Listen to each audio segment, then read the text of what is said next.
Greetings, ladies and gentlemen. This is Castantino, and welcome to something that no one expected, even myself, the Spider-Man Homecoming review. Yeah, so a few years ago, when I did my first batch of videos, I went back and reviewed Spider-Man 3. Which apparently, one of my videos is missing. So either I didn't upload it, or it got taken down. I'm guessing from the fact that there is no video at all there, I probably forgot to upload it. Which means I'm probably going to have to go back and redo that again. Fun. Oh my god. So anyway. So after a lot of back and forth with one of my friends freaking getting on my case to watch this movie, I finally said, okay, I'll watch it. And I mean, I watched Amazing Spider-Man, which wasn't too bad. Calling it better than Spider-Man 3 is really showing how low the bar is, because the bar is like then Amazing 2 showed up, and holy shit. But that's another review, which I will probably get to soon enough. And with the new Spider-Man Far From Home, I'm actually going to be probably doing, with how Mysterio looks, I'll probably be doing a interesting video of my favorite character, how they look, how my favorite villain designs in the movies for Spider-Man movies.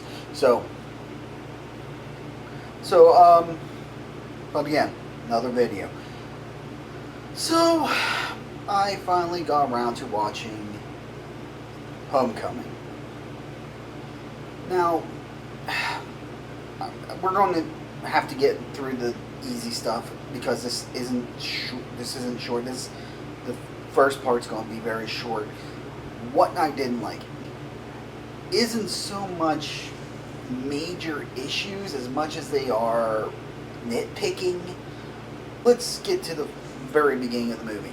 Very beginning shows the cleanup going on after, I'm guessing, Age of Ultron?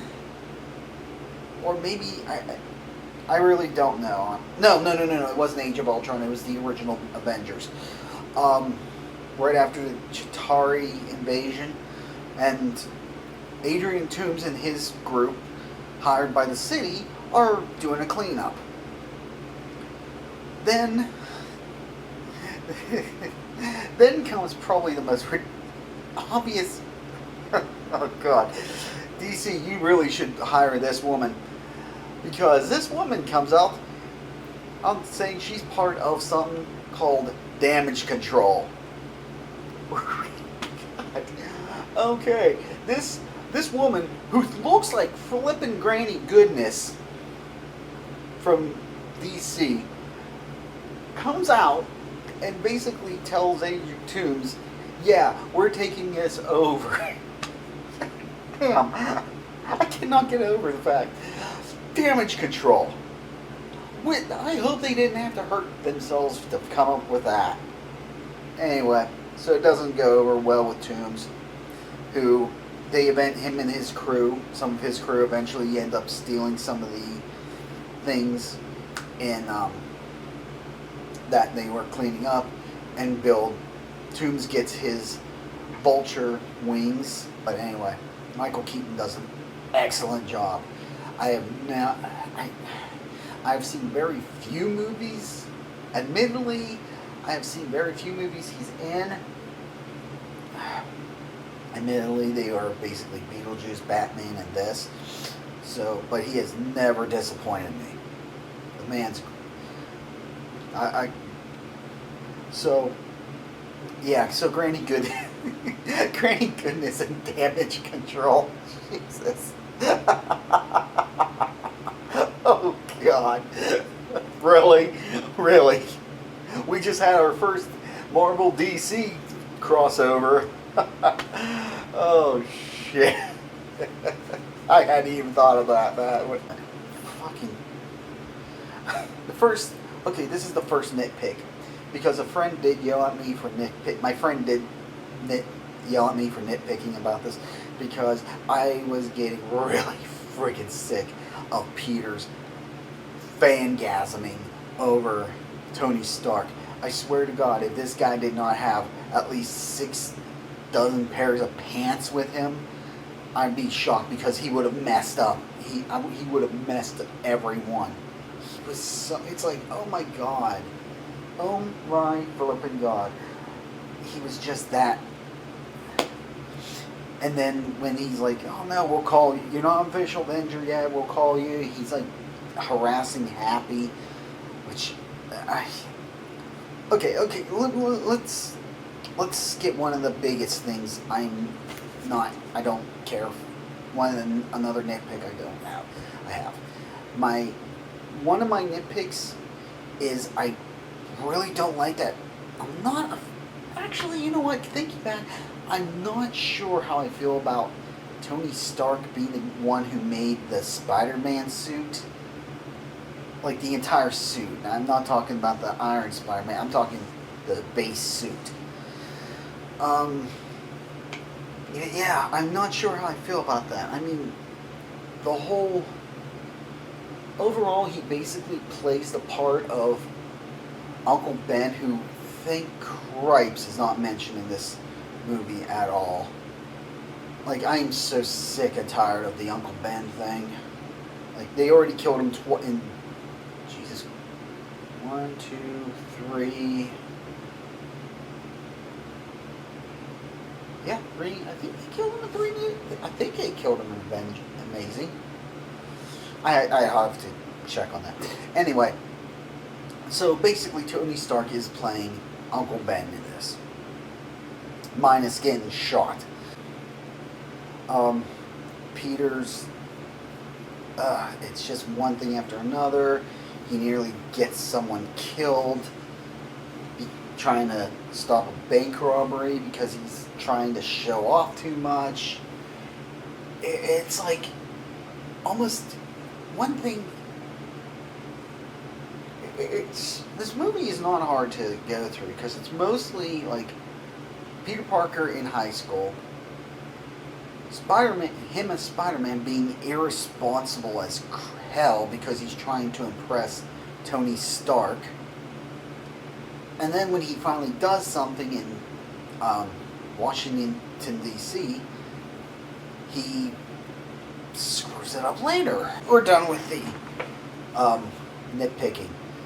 That was actually shorter than I thought. So let's get into the stuff I did like. You heard me. Vulture is such the perfect villain. This is the villain.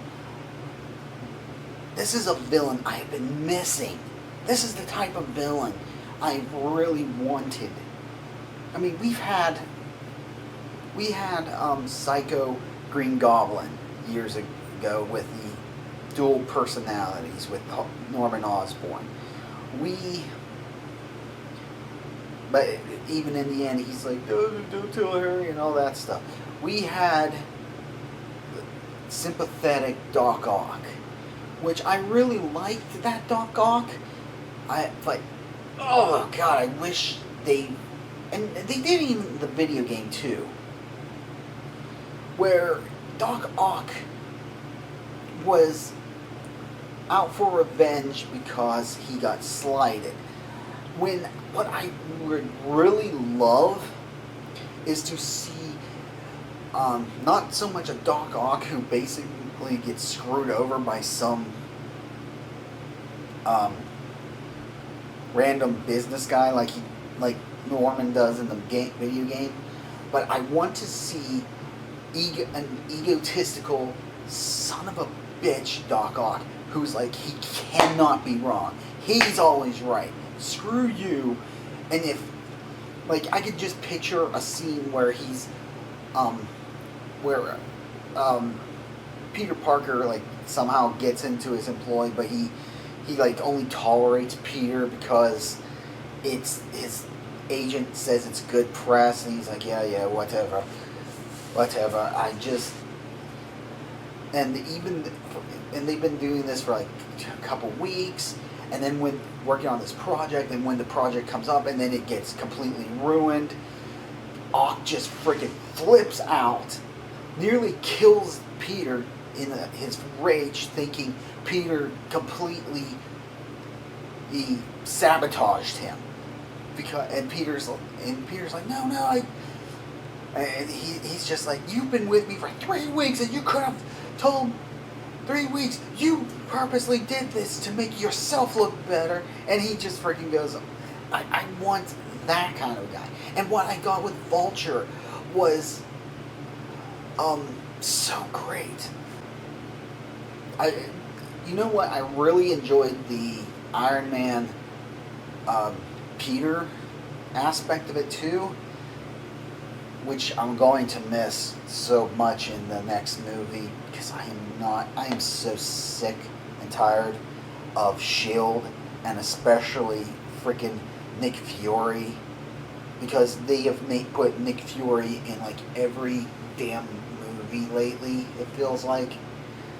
I mean, there have been movies that he actually had a part in, and then there's like just look, why can't we just like what happened in this movie, where Peter was just in the right place at the wrong place at the right time to meet his freaking villain.